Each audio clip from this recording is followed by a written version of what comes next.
discussion of the film and TV industry in the COVID-19 era. This series is presented by Green Slate and produced by the Catch a Break podcast. But this episode today, we came through, Sista Brunch came through, we kind of took over, but we got permission, and that's us, Sista Brunch, and we'll tell you a lot more about Sista Brunch during this webinar. So my name is Fanshen Cox, and I'm the co-host of the Sista Brunch podcast, and I'm here with our executive producer, Christabel Nsiah-Buadi. We are guest hosting today's panel. So Sista Brunch is a podcast all about Black women plus, so trans, cis, non-binary, thriving in entertainment and media careers. And you can find us at sistabrunch.com and all of the podcast places where you listen. We would love to extend a huge thank you to the team at Catch a Break for letting us take over today. Here's a little bit more about Sista Brunch before we get into the panel. So, as well as EPing our show, the amazing, fabulous Christabel Nsiah-Buadi is also a writer for British Vogue and The Independent. And prior to this, Christabel led award-winning news coverage for national outlets like National Public Radio, and she's reported on representation in the media for American Public Media and for KPCC. She has also produced interviews with the global icons like Hugh Masekela, I know I should practice that, and covered world-changing events, including Hurricane Katrina, Guantanamo Bay, and most US elections since 2004. I'm so sorry, sister, especially this year. Okay, she's with us and she's okay. These days, she creates content for media organizations and develops podcasts through her company, My Lens Media. So yes, check that out because she's an incredible producer. My Lens Media, LLC. Projects under this banner include Change Makers for the American Public Media Show Marketplace, Media Disruptors for Public Radio International, and Home from Home for KCET.org. And Sista Brunch. Goodness, you made me sound so good. Thank you, sis. Thank you, Fanshen. and Fanshen Cox, my colleague for today, is the award-winning playwright, actor, producer, and educator. And she just wrapped up 7 years. 7 years, Fanshen? Really? Yes, bro, yes. Of touring her one-woman show, One Drop of Love, which you should absolutely check out. She is also a producer and development executive at Matt Damon and Ben Affleck's Pearl Street Films. She also serves on the board of the Annenberg Inclusion Initiative and on the Kennedy Center's Turnaround Arts Equity Advisory Committee. Okay. And you're also the co-author of The Inclusion Rider, which was announced at the 2018 Oscar Awards by Frances McDormand. Was it 2018? Was it that long ago? Yes, it was that long. Goodness. Wow. But we'll definitely be talking about that on. That was a great moment. I loved it. I was so happy. I loved it. It was fantastic. So I'm really excited because we will definitely be talking about that on today's panel. But before we start, a little housekeeping. The discussion, as you probably know, is being broadcast simultaneously on Facebook. Hi, Facebook folks, as well on Zoom. And if you'd like to ask a question to our panel or with our panel, you can share it on whichever format you are watching from. Just type it in and that will get fed to us. So over to you, Fanshen. Yes, this is the final episode of the Way Back series, how entertainment and production will navigate getting back to work while still living with this COVID-19. In this episode, we want to talk about how we are going to ensure that all of us keep moving forward, especially with diversity, inclusion, and representation, because Kalpana knows we've already gotten some excuses like, we have to focus on COVID and not on inclusion. We're here to say you can do all of the above. And our wonderful guests are gonna talk to you more about how to do that. And make sure we're not gonna lose any ground to the recent work stoppage and the scarcity it created. So to do this, we have assembled this badass panel. I hope my niece is not listening to this. Just close your ears. Okay, so your niece is she's gonna be a badass on her own. She's a badass. That's a good phrase. We're gonna keep that. You baby. Okay. So An experienced and skilled producer, consultant, executive, Yolanda Cochran is a member of the Academy of Motion Picture Arts and Sciences, serving on the executive committee and of the Executives Branch. Television Academy of Arts and Sciences, and Board of Directors of the Producers Guild of America. Very important, serving on the One Guild Steering Committee, as well as the Production Safety Practices Task Force. Now, in the early days of COVID-19, she took on the role of SVP Live Action Production at ViacomCBS's Nickelodeon and Awesomeness, where she oversees scripted and unscripted series and specials. In 2016, Cochran produced a documentary short and podcast miniseries called Breaking the Glass, highlighting and seeking solutions to challenges specific to gender and race in the entertainment industry. Her producing credits include The Book of Eli, Dolphin Tale 1 and 2, Something Borrowed, Joyful Noise, Lottery Ticket, The Sisterhood of the Traveling Pants 2, Beautiful Creatures, Point Break, and Inside. It's so much, Yolanda, so much, starring Sandra Bullock, and it was nominated for an Academy Award for Best Picture. Kirsten Schaffer, our next one. Kirsten Schaffer is the Executive Director of Women in Film Los Angeles, the preeminent organization that advocates for women in the screen industries to achieve parity and transform culture. She has been instrumental in launching ReFrame. Get to know ReFrame if you don't know them. They're doing great work. It's an industry-wide initiative to advance inclusivity and gender equity. She also has started a variety of programs at Women in Film to increase the skill set and opportunity for film and TV makers. I was part of Insight, and it was fantastic. I got to meet some incredible mentees through that program. Before this, she was the Director of Programming and then Executive Director of Outfest, yes, which is actually, I think, opening this weekend. She is widely credited as having grown Outfest into the leading LGBT media arts organization that it is now. Kirsten is a member of the Academy of Motion Picture Arts and Sciences. Welcome, Kirsten and Yolanda. And Marcei Brown grew up in the movie industry. She is a native Angelina, unlike my good self, as you can tell by this accent. She started her career as a production assistant and worked her way up to assistant director, UPM, and producer. I'd love to know what those things are. Those of us who kind of work in the periphery or different industries would be curious about that. Her most recent projects include Songbird, which was the first movie produced in Los Angeles during the COVID-19 lockdown. That must have been crazy. I wonder if we can touch on that. Black Klansman, and the Academy Award-winning film Get Out. Oh, okay. Marcei is also the co-founder of Catchlight Studios and a partner in Crewvie, a global inclusion database, which we will definitely be talking about during this conversation.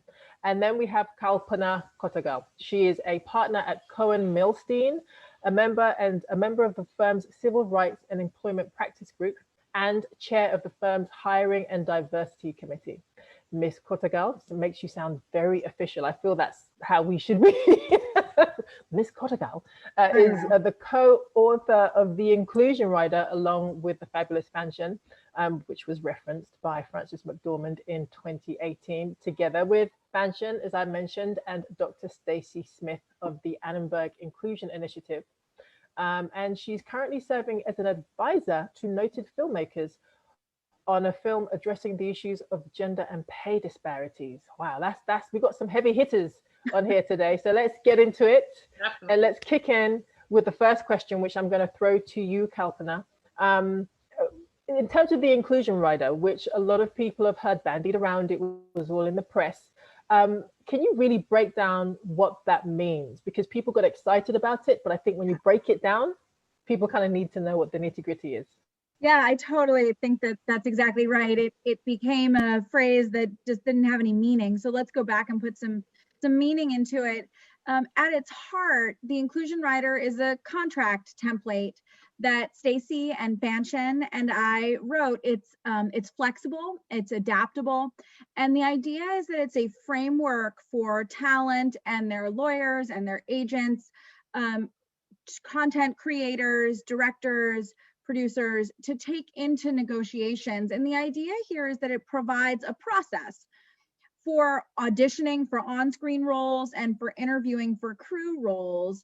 We wanted to create a process that really slowed down the hiring process and the casting process so that in that process, we could unpack the places where implicit bias can take hold and start to break down stereotypes to encourage the casting and hiring of highly qualified folks from underrepresented backgrounds. So I think that's it in a nutshell. I'm sure Fanshen has more to add to that, given her work on the writer with me, but I think that's sort of it in a nutshell. I do want to emphasize two things about it. One, it's flexible. It's meant to be tailored. The idea here is that you can work with counsel to make it into something that works for your project. And then the second thing is that we are very explicit about avoiding things like quotas. And I think that was a kind of mistaken understanding of it when it first kind of broke onto the scene. It doesn't use quotas. Quotas are not allowed in the United States, and we were very careful to frame it in a way that would steer clear of that landmine. That's interesting, because as someone who works in as a journalist, I'm a journalist, works in public media, I know that a lot of people go down the check boxes, right, in terms of the people that they're looking for. So how does that kind of push people away from checking those boxes? Does that make sense? Look, yeah, I mean, I think I understand what you're asking. And I guess I would start from the place that it's really important to remember when we are doing this work of deepening diversity in our candidate pools and in hiring, to break away from what I think is a commonly an easy trap to fall into, right? That somehow you have to choose between checking boxes on diversity and finding talented folks. And I mean, this panel is obviously a perfect representation of how that is a trap. And I think sometimes when you check boxes, you think somehow that you're also not getting qualified folks. The way that we tried to frame the template of the inclusion rider is to ask the folks who are making those hiring decisions to deepen their candidate pool at the outset, so that the folks that they are looking at are qualified. To that. Right? Yes. It's not that hard to do. All we're saying is just invite more people to come in and talk to you about the possibility. And then the next step is to go one step further and to be very conscious in why you're making the hiring decision that you ultimately make. If you can find highly qualified folks from underrepresented backgrounds, seek out the opportunity to make that hiring decision. Make it consciously. Break through your stereotypes about who should be cast in what position or hold what role, and make very conscious choices about who you cast and who you hire. But, you know, I think Yolanda can speak to this because she obviously has tons of experience actually implementing this work. But I think for the overwhelming majority of crew roles, and without a doubt on screen roles, there is no reason that we can't be tapping into a much more diverse and, yes, highly qualified pool of folks for those jobs. And to me, that's what the inclusion rider gets at. It slows us down so we do the work consciously. So essentially, in slowing things down, you're basically talking about getting people to do what should be done organically, right? Which is expand the pool, as Yolanda was saying, so that you can take a look at who else is out there, because everybody wins. Well, that's right. But, you know, to do that, you got to cut through bias. And that's why we talk about slowing it down. Okay. That's exactly right. Can I just mention really quick, please. As it's specific to slowing down, because here's what's going to happen. And I see it every day. I've seen it recently. This business operates on feast or famine. And what ends up happening and what has perpetuated this problem is that you get into a situation where all of a sudden everything has to go now. Yeah. And everybody's default is, I want to call all the people that I've worked with before, which, okay, you have a comfort level. And to a certain degree, there's a lot of value that comes with understanding that, you know, you're gonna have a shorthand, all of these different things. And a lot of times executives internally are making decisions quickly. You know, you're on a timeline, you're on a budget constraint, whatever. And so you do have to be expedient. But what we need to interject into that process is an intentionality to say, we're going to, in the construct of that, we're also going to invite everybody in, because there still is a process of who we're going to decide we're going to hire.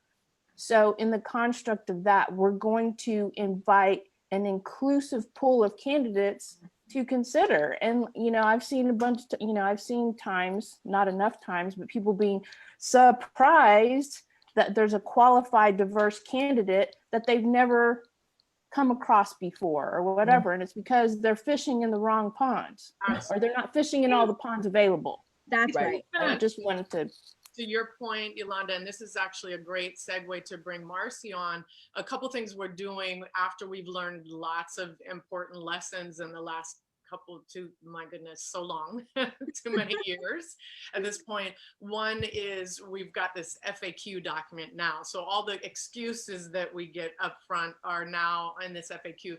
We're also starting a lot earlier in the process. So initially we were looking at, for Matt Damon and Ben Affleck, once they're starting to negotiate their contract, we're now pushing, we've got Kalpana retained at Pearl Street to start from development stage, so that we're already bringing that up as soon as we're, getting into the place where we can negotiate contracts. And the other thing, and this is a great way to bring Marcei in again, is that we're also including, along with the writer, a list of all the incredible databases that already exist out there. The JTC list, Crewvie, right? Respectability.org, all these resources and links that you can go to and find people, so that, again, that's not another excuse.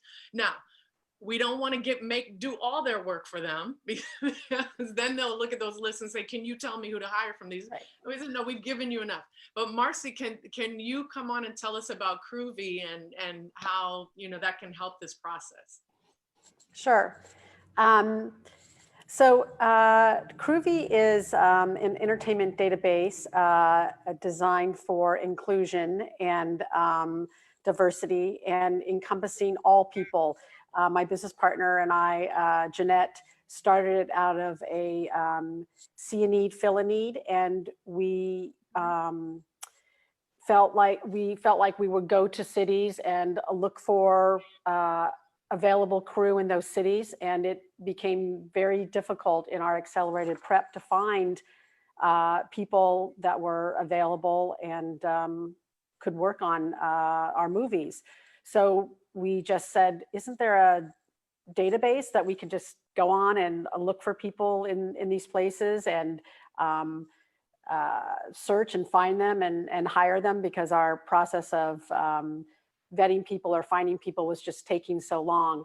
So we are true believers in part of our ethos is helping people, giving people opportunity, leveling people up. And it really became apparent that changing the landscape from the ground up was really important to us and very, very rewarding. So on Crewvie, you can go there and find anybody who self-identifies within their profile. You can find people. So there isn't an excuse anymore to not find people. Kirsten, I love it. You in too, because what you do at Women in Film is such an important part of the pipeline for the folks who can then go be added to these lists. So you want to talk more, and also talk more about ReFrame. Sure. We have a number of programs at WIF that are about developing those, both developing skill sets of our members and then helping them connect more deeply into the industry. Everything from our writing labs to Insight, which you mentioned, to our film finishing fund, is all about helping women create sustainable careers.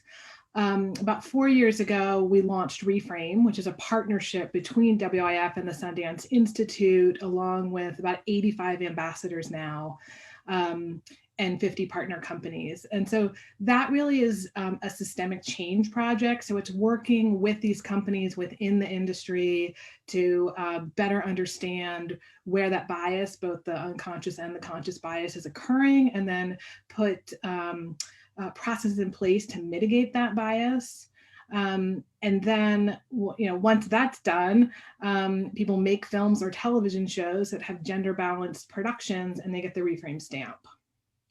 So every year we've been seeing the number of stamps awarded to both films and television shows go up. And the goal is to have every single production get the stamp. Kirsten, how do you, who does the analysis of whether or not you get this stamp? Yeah, that's a great question. We have a partnership with IMDb Pro, and so they provide the data, and then there's a criteria. So there's 8 points, and if you get 4 of the 8 points, you get the stamp. There's a lot of different ways to get it. And the points are awarded in front of the camera, behind the camera, include writers, directors, department heads, crew. So we're looking holistically at every part of a production to award the stamp. Not to be a Debbie Downer for everyone, but the thing that I'm hearing from each of you is essentially you are having to slow down the process so that people are more intentional and conscious about the hiring that they're doing. So I'm really interested in how much pushback you've received, because I'm sure you all have. And then I'm also interested in how you have succeeded in navigating that and pushing back against that as well. So go ahead.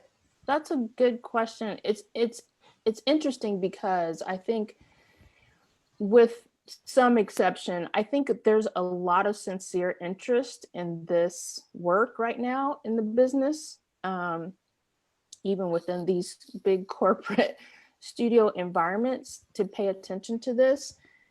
And then it needs to filter down to all the people who are making decisions that will impact it. So there's not really a lot of pushback from what I see. And actually there's a lot of, at least, I think a lot of it's sincere. And when it's not sincere, there's a lot of lip service to saying we're going to do this. But what needs to happen is that has to translate into actual hires. And so that's where the challenge arrives. And, going back again to, making those decisions and the pacing of what ends up happening. You have a project that's in development for however long and nothing's happening. And then all of a sudden, when something's happening, you're late. Yeah. And so there's this time constraint, and then everybody just says, oh, well, we just have to go and we just have to, do the things that we can do to keep this project on the tracks. And that usually means hiring all the people I know who can do this, et cetera, et cetera, et cetera. So I believe what needs to happen is that all of those people who are saying they are on board have to commit to doing the work. And that does not, unfortunately, we can't slow down. So that means we need to be more effective in how we're approaching our jobs and the hiring and employing resources like Crewvie and other things, and not calling all the same people you called before who sent you all the same people who were not inclusive. You need to call other people to find these people to hire. I think the other leverage point here is the outside organizing that's happening. I think about the work of that provides the kind of external pressure that maybe creates accountability for the folks who are making decisions to recognize that there are consequences for not doing what Yolanda has described. I mean, I think about, there are a whole number of them right now, particularly around racial equity issues, folks like Color of Change and Build Power that are figuring out that they have influence and a voice to change the process. And I think that outside organizing is not necessarily the work of anybody in this group, but is really an important kind of leverage point to create the pressure needed to move the work forward and to overcome the myriad excuses that we all hear. I'd love to that point, uplift the name of Cheryl Bedford, who works tirelessly.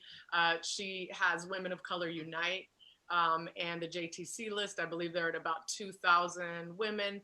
And her point for Women of Color Unite and the JTC list is that for some of these stamps and seals, you could still achieve the stamp without hiring a woman of color. And so her focus is very much there. And obviously that's important. I mean, women of color are still women, so they get you your stamp in both categories, right?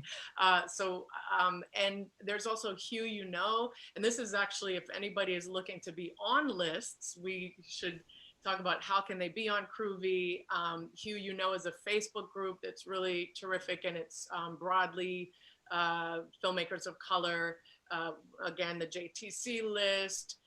There's Posted Up, which is for post-production, Black post-production folks.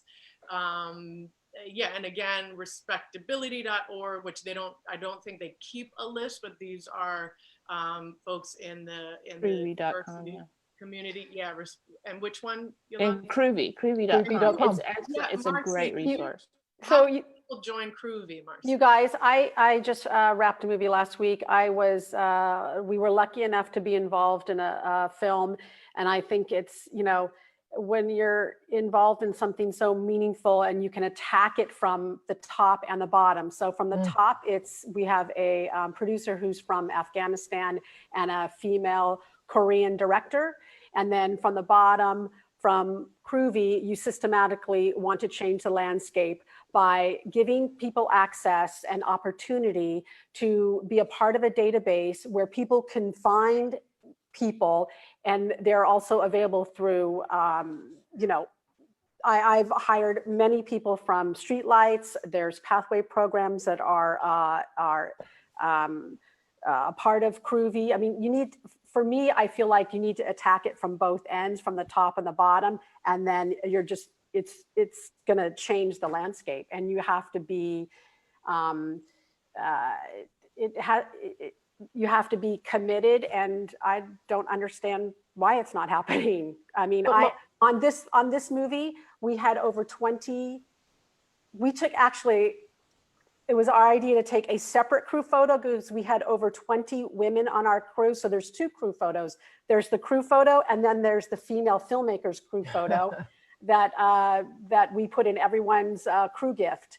And I was super proud to be able to take that photo, and over 20 people on the crew were female of everything. What does someone need to do to be listed in your database, Marcei? Someone goes and they can register to Crewvie.com, and you can create a profile. And because we want to make it accessible to everyone, if you want to add all the wonderful things and celebrate yourself in your profile, it's $1 a month, because we want to make it accessible for everyone. And in there, you can self-identify. You can say you're female over 40. You can, there's all kinds of attributes that you can check the box or not. You can talk about if you speak a different language, if you like to travel, if you are proficient in certain types of areas in budgets or countries or cities, or you have things to rent. It's really creating and celebrating yourself on your own profile so people can hire you and we can start making a change. Marcei, I got a question for you specifically. We often hear about executive, the change that needs to happen from the top, and we've talked about that here. And Kirsten, maybe you could weigh in as well, all of you, but specifically Marcei, I'm thinking about this. What has been the reaction to you on the ground when it comes to hiring, people that need to be working behind the scenes on set? I'm curious about that. I have to say, I hire a lot of qualified people.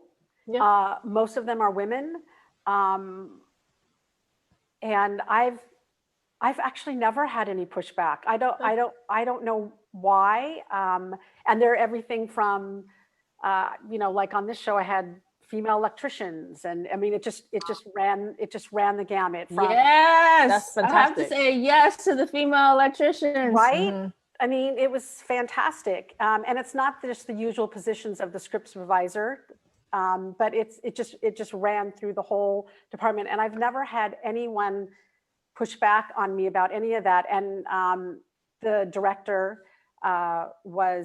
she did say that that's something she wanted to do, but I just do that anyway, just because they're the most qualified and they get the job done.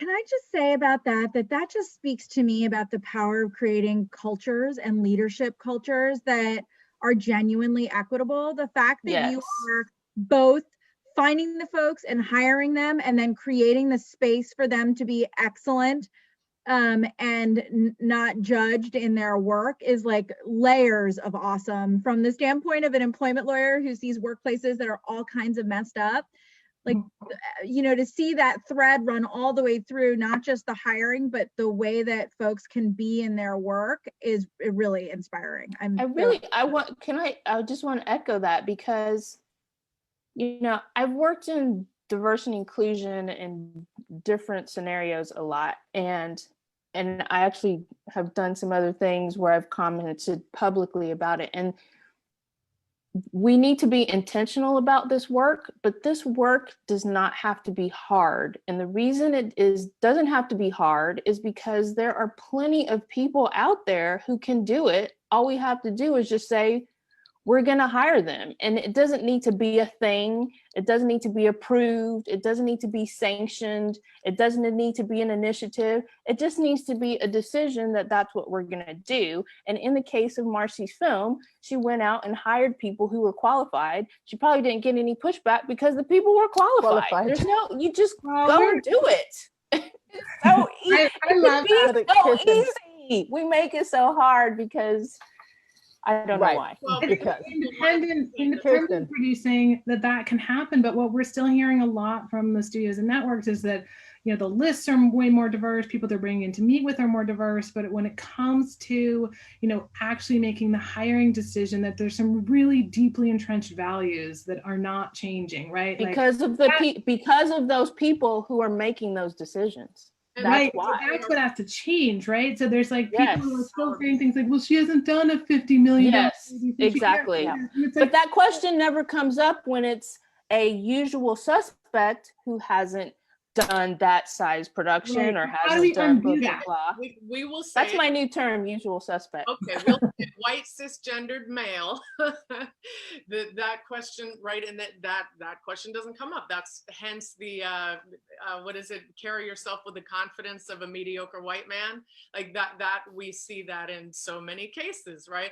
And I'd love to expand this a little bit, because we've got, well, I'll admit this is my brother Winston and I love him, but he does have a question about, and I think especially Kalpana and Kirsten may be able to speak to this, like in what ways does the work that we're doing for DEI in Hollywood expand out to other industries? Because we know, Yolanda, as you're saying, what do you call them?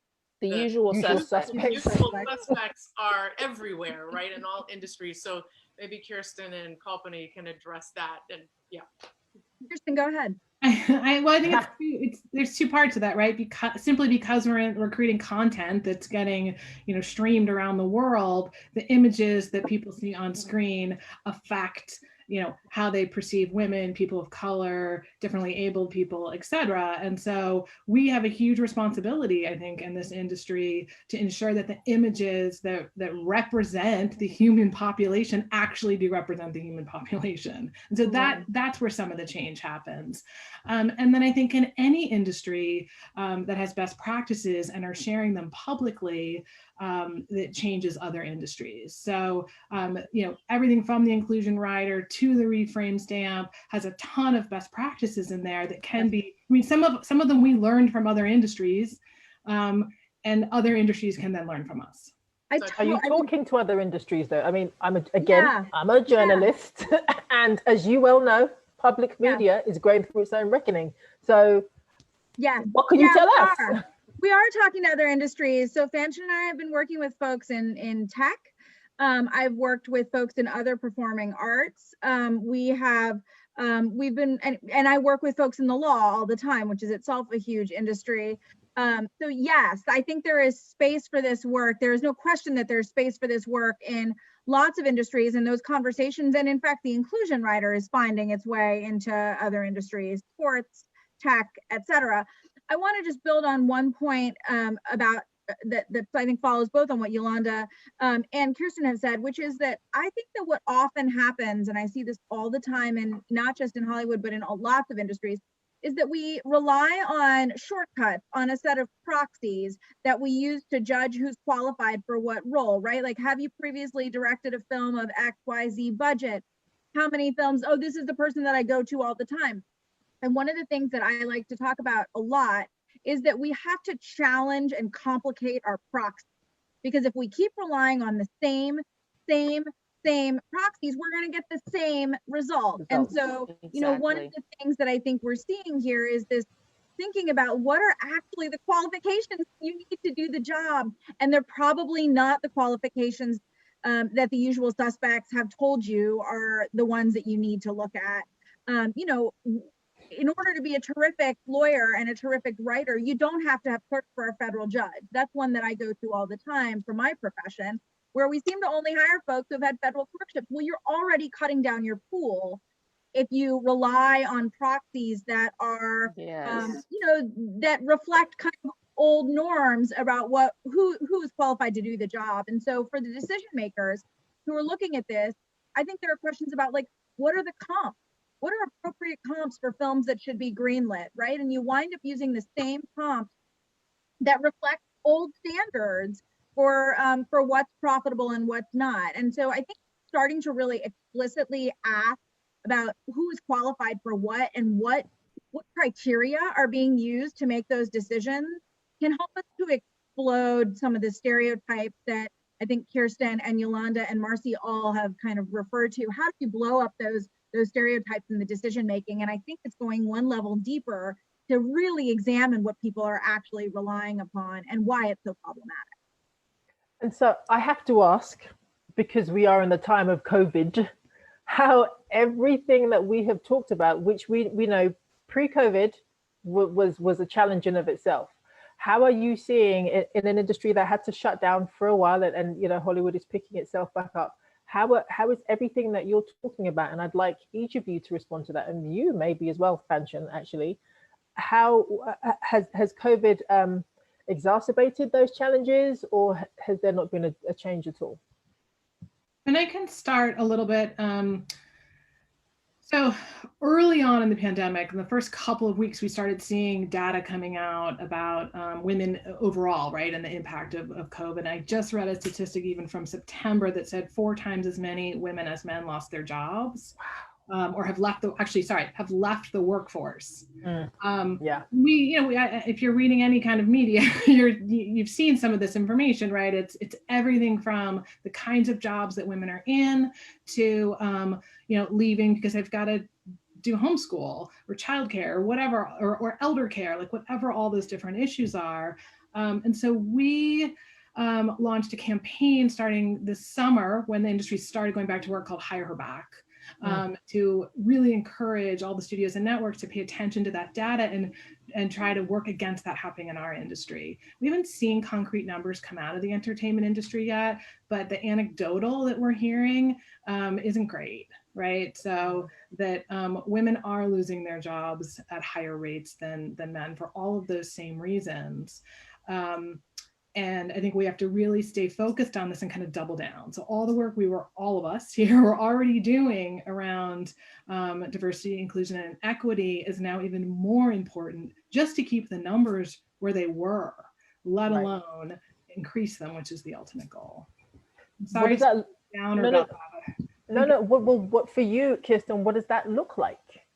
What it like how do you do that? Yeah, how do you double down so that we can keep those levels there? Right. So the first thing that we're doing is we launched a fund that is being administered by the Actors Fund to provide just a little bit of a cushion, just money for people to say like, hey, if a couple $1,000 is going to help you pay your bills and stay, in Los Angeles, Atlanta, New York, and these production hubs and stay in the business, we're offering that. So that was kind of the first place we started. I think the second place is to continue the campaigns and the information, kind of what Kalpana was talking about those external forces putting pressure on the industry. I think that the external forces plus the insiders who make noise, who aren't afraid to kind of call stuff out when it's happening, or to say to their boss, or if they are the boss, to stay on track around, we can't have quotas, but we can have goals or targets, but to stay on track around the targets and to be vocal about it. Yeah, I'm sure others have otherwise thoughts on that, but there's a start. Please, yeah. Yolanda, do you have any thoughts? It's interesting because I feel like we've all had our relationship with this COVID quarantine pandemic period, and it's been hard for all sorts of reasons for every different person. But one thing that I've often tried to find the positives of COVID, which is very hard to do. But they do exist, I agree. But one positive of COVID, I feel like in this regard, unfortunately, not enough people are seeing it from this perspective, is so we had this tremendous work stoppage because of COVID, necessarily for safety reasons. And now we have this situation where we're bringing it all back. And by the way, everything is coming back and it's busy. It's like everything's come back with a force. People were waiting. It was like a pent-up energy to come back to production. But from my perspective, if people will buy into the opportunity right now of things coming back and the intentionality that we keep talking about, here is a great chance to make an impact in diversity and inclusion when you're bringing people back to work. Unfortunately, it's not happening really from what I can see. The first calls are the usual suspects. But if we all say, this is what we want to do, we're committed, and we have, we either have existing projects that are coming back to production, or we have new projects that were on hold and now we're hiring people. Here is probably the biggest opportunity this industry has seen yet to make a tremendous impact on who is getting hired. So if if you're serious about it, if you're committed to it, you should just be. Here's the thing, it doesn't have to be, no one's looking for a hand. All you have to do is decide, I want my productions and I want my content in front of and behind the camera to look like the world around me. And so that's the people that I'm inviting in to try and get my work done.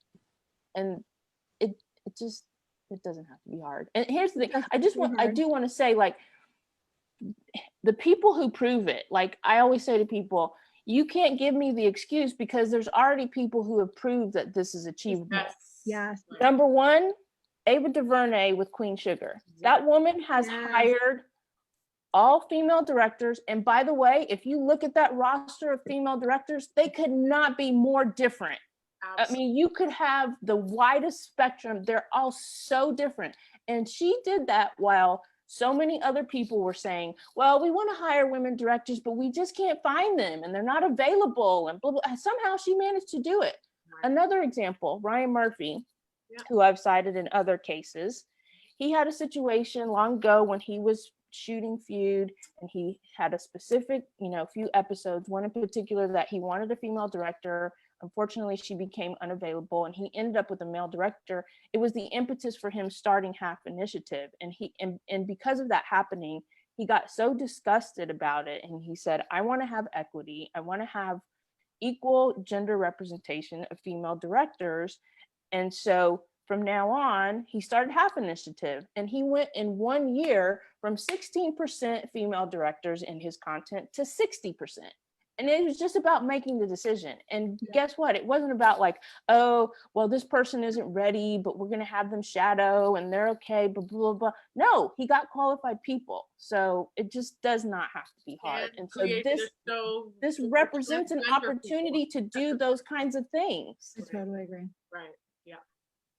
I also think that I agree fully with both Yolanda and Kirsten's remarks. And I guess I also think that I'll go back to sort of the role of outside groups here. I think that the accountability piece of this particularly as we reckon with racial justice again, is important to force an industry forward, right? I mean, obviously, the status quo serves someone's interest, or it wouldn't be the status quo.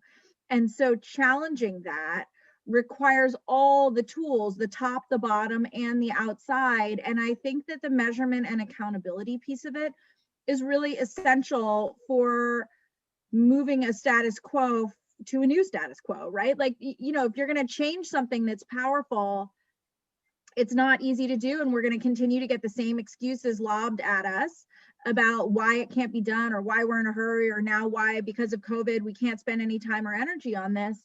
And I think, part of sort of calling out the excuses is knowing that there are folks out there who are doing the work to show that these are excuses. And that to me is like another really important part of the work of moving us forward. Kalpana, will you talk a little bit about the accountability piece of the inclusion writer, which also tends to get lost in the conversations? Yeah, I mean, I think this really goes to Yolanda's point of why it doesn't actually have to be this hard.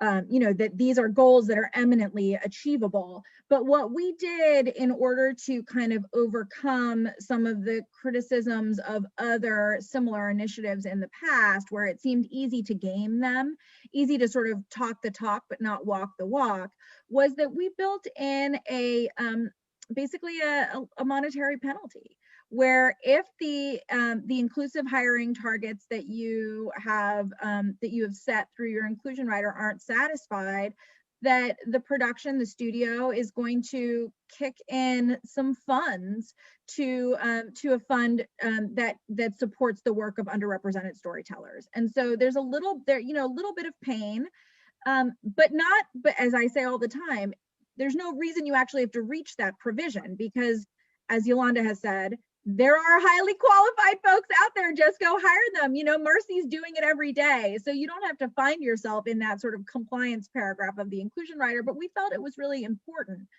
to ensure that there was some backstop to the promises, so that they didn't become lip service and actually really accomplish the change that we're trying to see. Which then I love that that's in there. Have you, has anybody had to put money in the fund yet? You beat me to it. On the question. Why would you need to? It's totally achievable, but we felt like it was so easy. Yeah. It's so a great easy. And Kirsten's like, and why didn't the funds come to WIF at that? We got you, girl. We got you. Totally tailorable provision, right? Like, some A-lister out there, take the inclusion rider and go do something with it. What's the fee? What's the penalty, or does it change? Really, it varies entirely based on the production, right? But it's a percentage of the back. A gazillion dollars. A gajillion billion, as my children would say, a Google plaque dollar. Yes. But right, that is one of the pieces of the inclusion rider that when we really stress that it's a template, and we're on the end of pushing for it to be as much as we can get, but also where that's part of the negotiation. But Marcei, I was going to ask you, so one of the pieces of pushback we've gotten recently on the inclusion rider is COVID. So it was we can't add this to our agenda. It's frustrating to hear, because we're like, this, why is it that all this time and energy could be put into COVID measures, which it should be, but why weren't you spending that time? If you had been spending that extra time and energy that you're putting in now towards inclusion before, we wouldn't have to ask. So Marcei, I guess on your end, how can we respond when we get that kind of pushback? Isn't it the people who are running? Wouldn't it be Matt or Ben? Right, the people who are in the positions. I mean, so the people sitting at the table making the decisions about that. I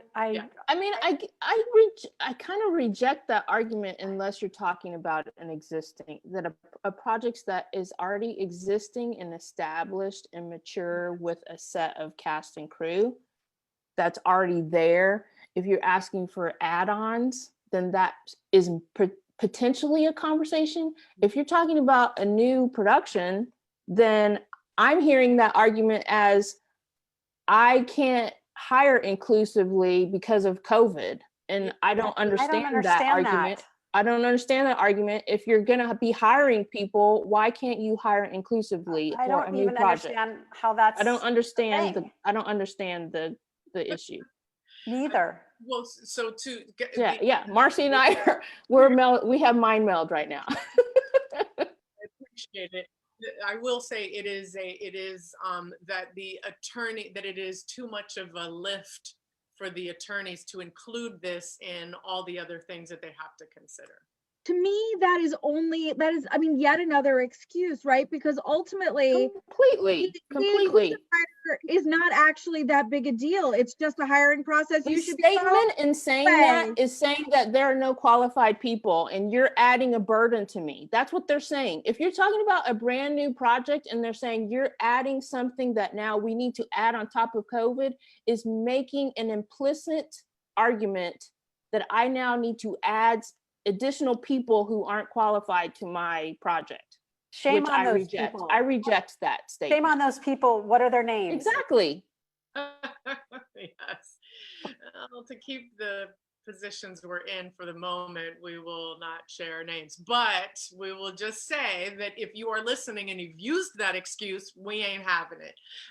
Yeah, you all are amazing. And Marcei, did you want to talk any more about what was it like? Obviously, you managed to do this during COVID. Are there things that the rest of us should be thinking about as we kind of go in? Well, Marcei and Yolanda, as we start to, from our end, kind of do development and productions, are there things that we should be thinking about right away to prepare for it? Yolanda, let me know what you think about this, but I think that it starts from the top. I think casting plays a big part. I think if there's inclusion in casting, it's like, why wouldn't there be? And then the producer and the director, again, why wouldn't there be? It's just, I mean, that sets the tone, and then that's just part of making the movie. Yeah, I was glad to hear, Fanshen, that you guys have these discussions in the development phase and very early, because I have observed over, I won't say exactly when, but over the last few years of you get to a point where you're, on a project and you're deciding who are all the creative elements behind that, be it, above the line or below the line. And sometimes if that inclusion conversation happens when you're way down and people are like, oh, well, we've narrowed it down to 3 people and now here are the people and we're shooting in 6 weeks, there's no time to then try to interject.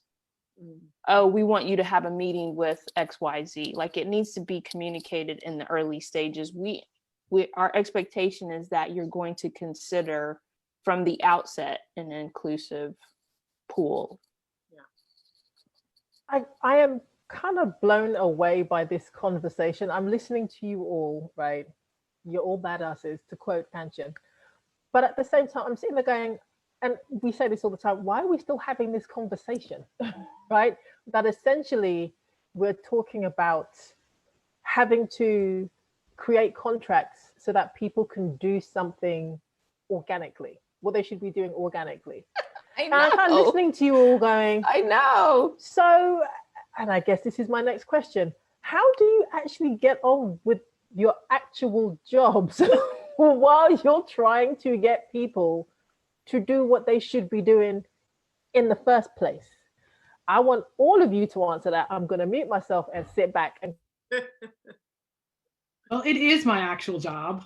That's right. But it's your job. But it's like, oh, wow. I'll just say this really quickly is that, like, sexism and racism are thousands and thousands of years old, right? So it's not going to be undone. WIF is we're going to be 50 years old in 2 years. So we've been working this for 50 years. And you're going to be around forever. Progress, I mean, when the organization was started, there was not a single female VP at any studio or network.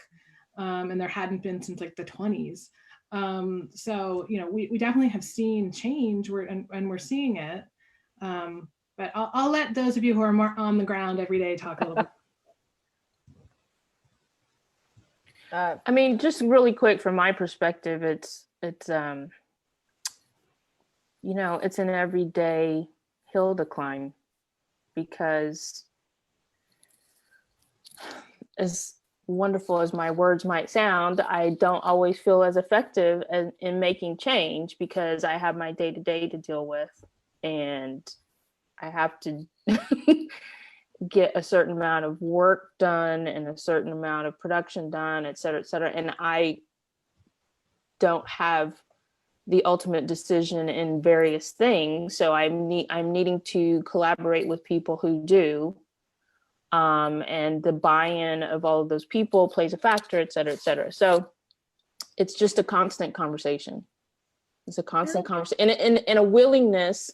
And thankfully, in the last couple of years, there's been enough of a public awareness around this to make it, you might have already deduced that I'm not a shy person, so I've never been a shy person, but for those people who are, there's enough public discourse to kind of give them some support to be saying this, to repeat it.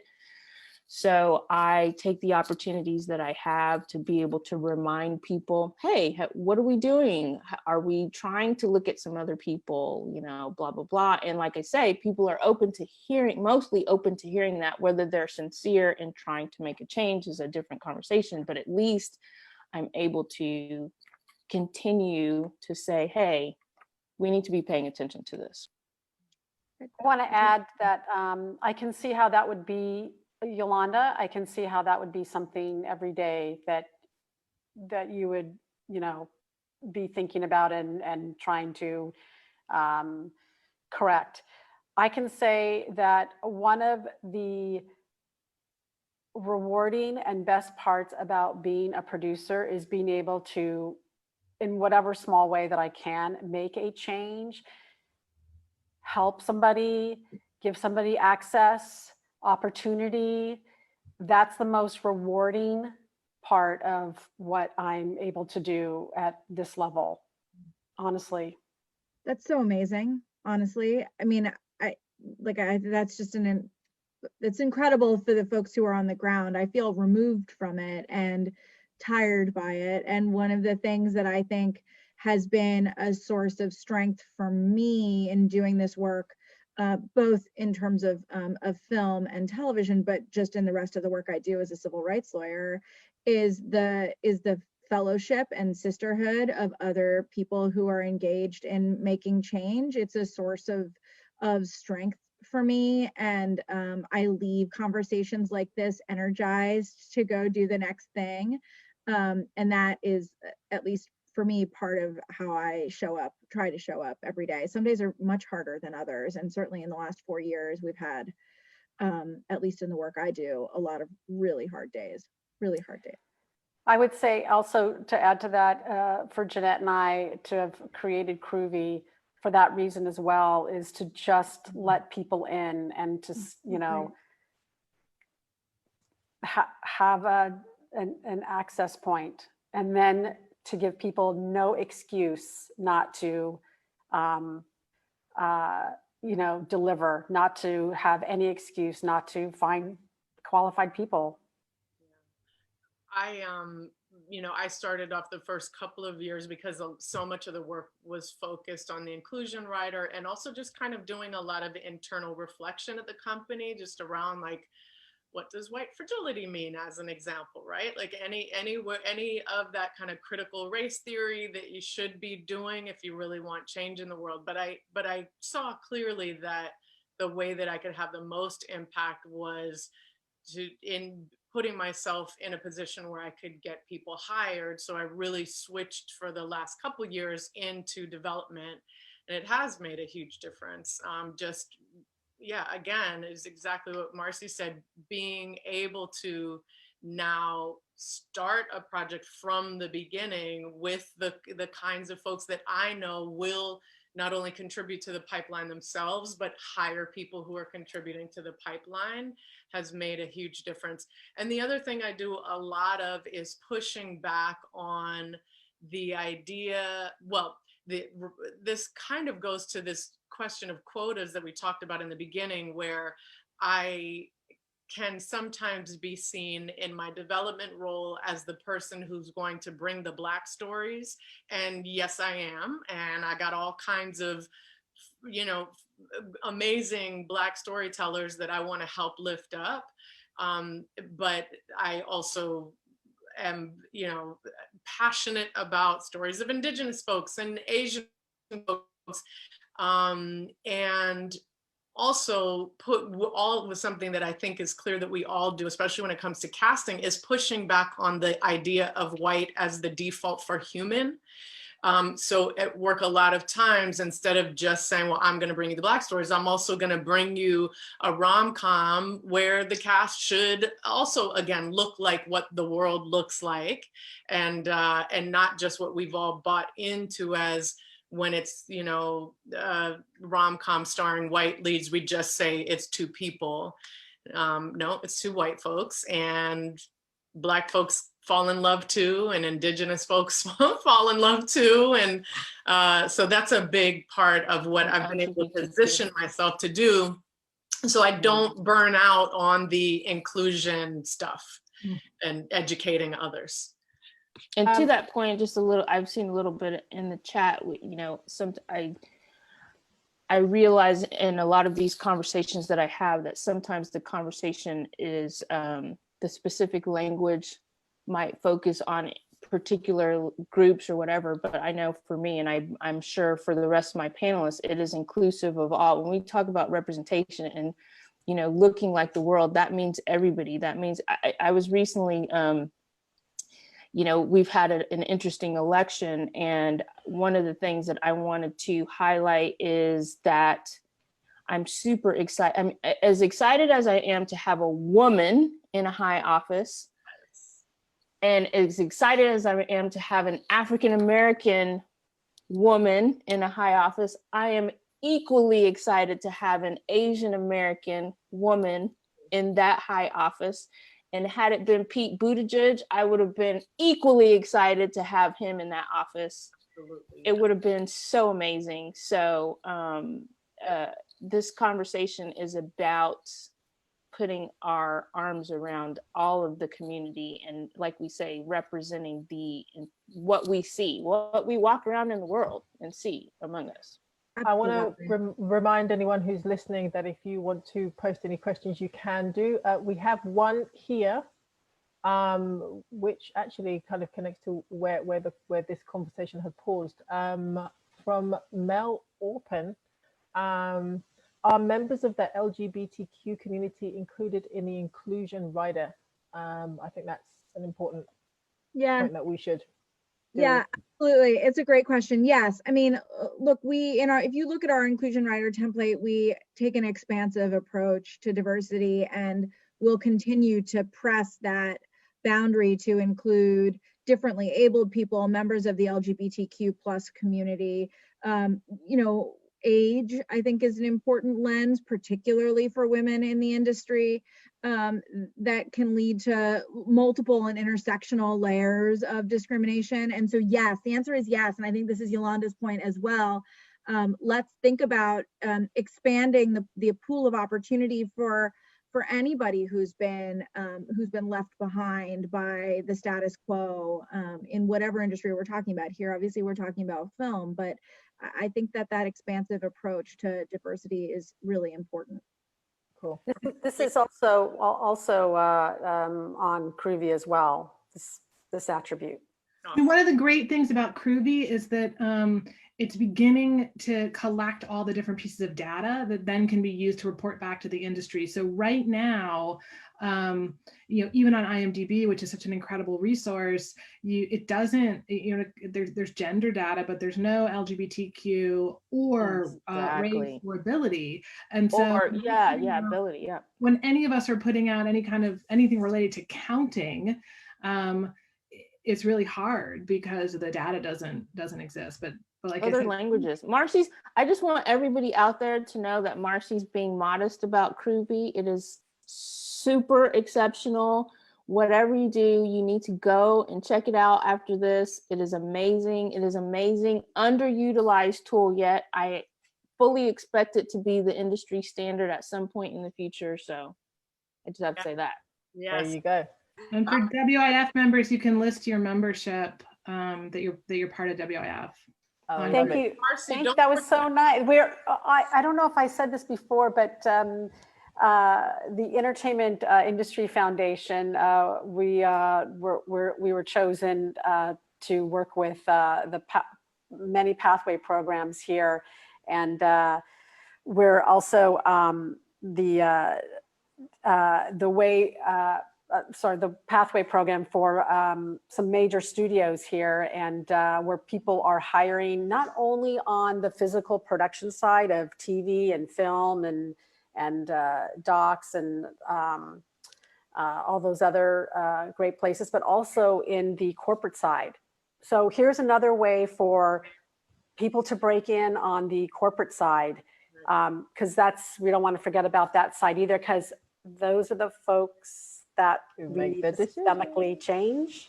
Yep. Absolutely. And again, that can expand to all kinds of other workers, right? Like Yeah. then have a list of folks ready and available, and qualified to work. Marcei, are you going to remember us all when you just blow up and like you're in the New York Times and like you still... Ladies, this gives me hope. All Love of it. you. I got to say, believe it or not, I said, feel free to ask questions. People are. So let me see if we can get through some of these. Okay. We kind of touched on this, but I'll ask it again. How is the adoption of the inclusion rider going? Yeah. Great question. It's a great question. I mean, I think it's the thing about, let me say it this way. I think there is meaningful progress on the inclusion rider and an adoption of it. Fanshen and I are actually in the middle of negotiations on several. So I think that's really excellent. The thing I will also say about the inclusion rider is that it's hard to know because we put our template out there and because it's a contract. Sometimes people are talking about inclusion writers like Michael B. Jordan's team, and sometimes they're just doing the work and not talking about it. And I think that's fine, right? Like to me, the way that we're going to measure whether this is the inclusion writer is another tool. It's a tool to do the work that all of us are doing, and that Yolanda and Marcei in particular are just walking the walk on. And the inclusion writer is the idea behind it, right? Is that people with power. It's a pressure point for people with power to use their power to do something, but it's not the only way we make change. And so I think, for me, one of the most powerful sort of dimensions of the inclusion rider is the way that it has at least transformed some conversations about hiring and needing to make sure that our processes are consistent. We've definitely seen inclusion rider principles be adopted. There was a big flurry, right after the Oscars of people developing their own kind of policies based on the inclusion rider.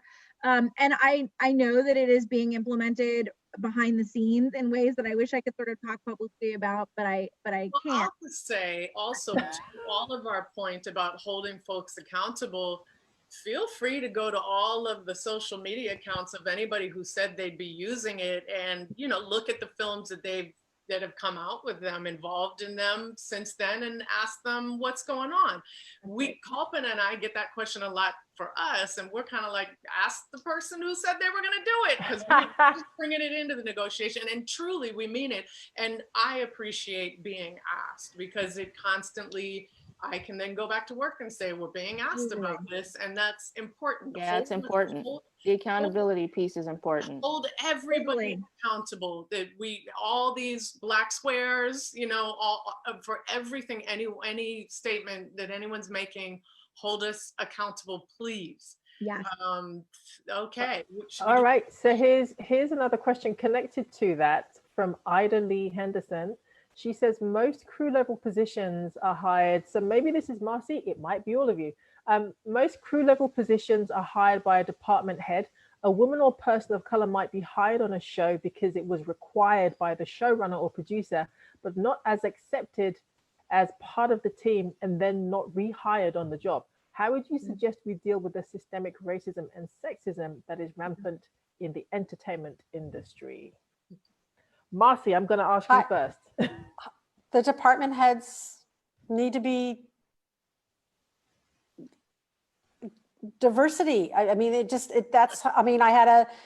we had a Korean female production designer, at a female prop master. I mean, you hire the department heads, and then you know that they set the tone for their own department, and there shouldn't be an issue with the folks that work within their department.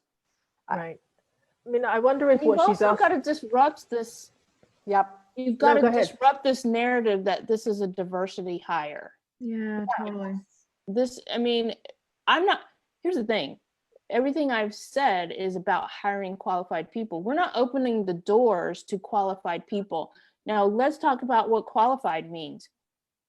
If you're looking to have an underrepresented person walk in with a resume that is equal to the guy who just gets hired because whatever reason, then that's not going to happen, because unfortunately, opportunity has not presented itself enough to a lot of these underrepresented groups to fill up a resume with these impressive credits. So then what you need to look at is, what are the functions that need to be performed? What are the capabilities that are transferable to the job that you're hiring for? And then how are they performing? That's not a diversity hire. That's a hire. Yeah. And if they're doing the job, then they should not be being viewed through that lens and being punished or penalized because people are trying to right the ship.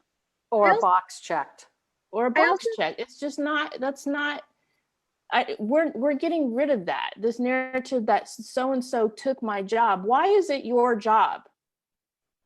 Who said it was your job?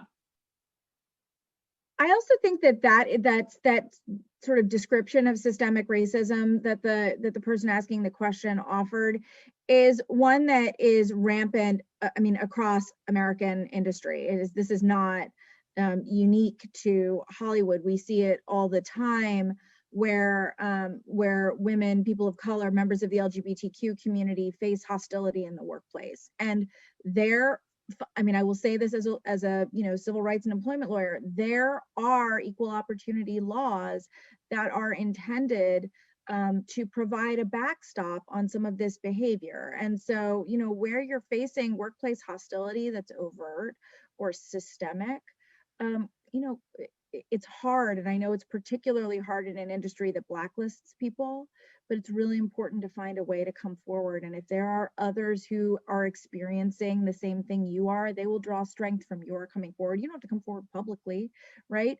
But there are workplace protections that exist for a reason to tackle hostility in the workplace. I've heard about horrible things in writers' rooms. I've heard about horrible things, being faced by women, by people of color, and members of the LGBT community. That's employment discrimination, and we should call it that. People can also call the WIF helpline. We have a helpline that's available 5 days a week, and services whoever answers the phone can help you no matter what, but we have direct services available in Los Angeles, Atlanta, and New York. Awesome. Well, one of the things, I just want to mention this, one of the things I think this ties into it.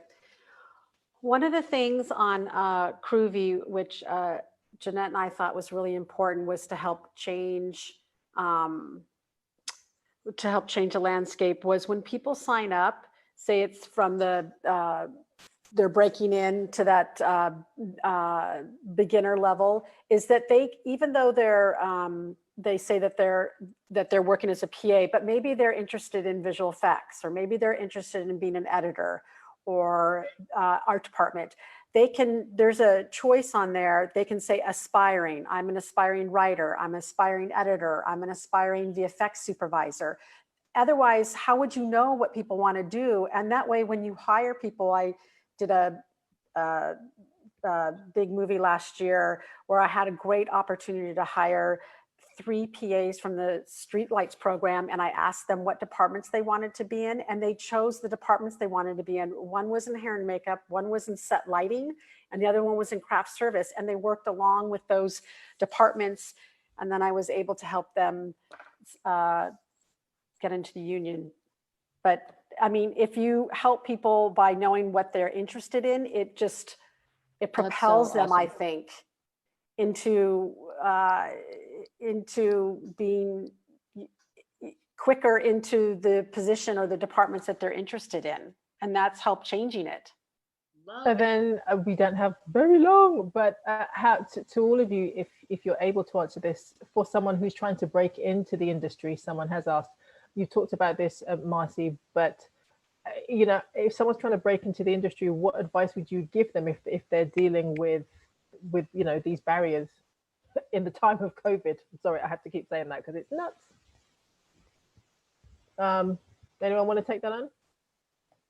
Kirsten, I think you've recently opened up Women in Film so that the requirements for becoming a member are is that right? That it's not quite as stringent as before? I'm thinking. Yeah, I mean, we've been talking about it for years. And we finally did relaunch our membership last week, and we took away the need for a referral letter. So now, and we also added another level, like at a lower priced level. And so now there are a lot of different ways that you can participate as a member and at different economic levels. Yeah, I heard the tail end of that question. I was reading that there was a question about parenting and work. Yeah, it came up in the chat in my head. Yeah. It went off in that Let direction. me just throw something before we get on the parenting thing, just real quick on that. That's something that just popped into my head, which I don't know that anyone would have any interest in, but is a big part of the conversation in the context of COVID, which is, as we are navigating COVID, we necessarily need people who are dedicated to safety as it pertains specifically to COVID. And so there's been this explosion on every production of needing people who function as that role. They call it different things on different productions. Sometimes it's, you know, the COVID compliance officer, sometimes it's a health and safety officer, et cetera. No matter what they call it, this is an integral role right now to keep us going in production right now. And there was a lot of discussion of who are these people, what are their qualifications, where are we going to find them? And given the amount of production that's going on everywhere around the world, and every production has to have multiple individuals, if this is something that, if you're looking for an entry point, it's an excellent, and you're not finding a way to get in, that's a great place to have an entry point, because you're going to need to touch the entire production and you're going to meet people and make connections. And if you have an interest in something else, it's a good place to start meeting people and understanding all of those functions. And we do not have enough people to do that work right now. We should mention, because all these women are such badasses, they have given us their time, way more time today. And I know all of you have lots to do. So we're going to get close to wrapping up. Kirsten, as you mentioned, there is an important question about mothers and the challenges there. I wonder if maybe Kirsten or Kirsten. I'm going to say Kalpana. Okay, Kalpana. Yep. Good. And then that'll be our last Q&A, and then we've got a little something to wrap up. Yeah, I mean, I think I was like scanning through it and trying to make sure I got all of it. It's a very thoughtful question, and I think it raises a really important issue, again, not limited to Hollywood, about the role of caregivers and in particular, the way that mothers face discrimination throughout our economy. I actually litigate pregnancy discrimination cases, and you know, this shows up in lots of different ways. The question is about, you know, what do you do when somebody asks you about whether you are a parent? And, you know, in most cases, that is not allowed under federal law, right? You cannot ask people if they have children or if they are pregnant. Those questions are improper, and certainly under California law, I think the same is true. And I think the harder question is, what does somebody do in that situation? Because you can't, if you're applying for a job, you can't call out the potential employer for asking you discriminatory questions. I would say if you don't get the job, you should absolutely then no fear, go report it, right? And I think a lot of big companies now, particularly studios, should have HR departments and ombuds people that are dealing with these issues, and I'd encourage that as a pathway. And again, I mean, I'm a litigator, right? So I use a certain set of tools, but I think it's important where people experience these things to find a way to report it. If multiple reports go in about a particular employer, it will raise questions among the enforcement agencies to look more closely at what's happening. And ultimately, this is actually what sort of inspired me to do the work I do now, is that I was looking for ways to change problematic systems. And our employment practices all over the country are deeply problematic. And you're pointing at, those who are in charge. And one of the ways to get at that is to create accountability for them in a way that doesn't hurt you. And that's why we have enforcement agents. Okay, we had a comment which was, this conversation's making a person sad, and so we are going to end on a happy note, because and we get it. We also get it for all that there are challenges out there, but our martini shot, our happy note here is, we'll ask you each to tell us what gives you hope. Maybe I'll start really quickly. Yeah. Go for it. This group of women gives me hope. Truly. 100%. I'm so inspired. Yep, I second that 100%. I feel the same way. It takes folks like us to make a change and more conversation about it, and just being open and honest, and just, there needs to be more of these. And all of you women are amazing, amazing people, and I'm so honored to be here with you. I third that, and I'll add all the women kind of working behind the scenes here as well, including our interpreters who are also on camera. And then the other thing is, to the woman who asked the question about parenting, my girls, my 6-year-old and my 10-year-old, who, like, it makes me even emotional, because I feel like they are like the empathy or the resilience, their sense of justice, like, that's going to build a new world. And boys who get it. I'm raising 2 of them. Yes. My son said the other day, I heard him in his Zoom class talk about how Greta Thunberg and Kamala Harris were his heroes. And I thought, okay, Yeah. I think something is going okay this year, 2020. Yeah. Something is going okay. I love Kirsten's point about kids coming up. Yep. Yeah, I was going to say the same. Like, sadly, I have to make deliberate efforts to find hope in things. And unfortunately, the last many months, I've had a hard time finding them. But the one thing that has been that hope has been, and I generally don't talk a lot about my kids, but the thing that is interesting, something of a struggle that I have, I call it a struggle right now for lack of a better term, but I have this dichotomy of, like, I was a very idealistic kid, very idealistic. And I grew up in a very pretty homogenous upbringing. So I had a view of the world of, like, oh, I'll just do my best and do all the work, and then the world will open up to me. And then here I am, jaded lady later, but so it's been this thing of, like, how do I teach my children the balance of the idealism and the realism? And that's been my focus, and listening to them reflect back to me that those teachings is what gives me hope. They have the idealism and the realism. and it's their generation, and watching their generation and watching what's been happening and hoping that they will be the bulk of what we see come in the future versus some of the madness that we continue to see every day is what gives me hope. Beautiful. Thank you all so much. This has been great. And you all absolutely give me hope. I love every time I learn something new. Marcei, you're my new best friend. You didn't even know it.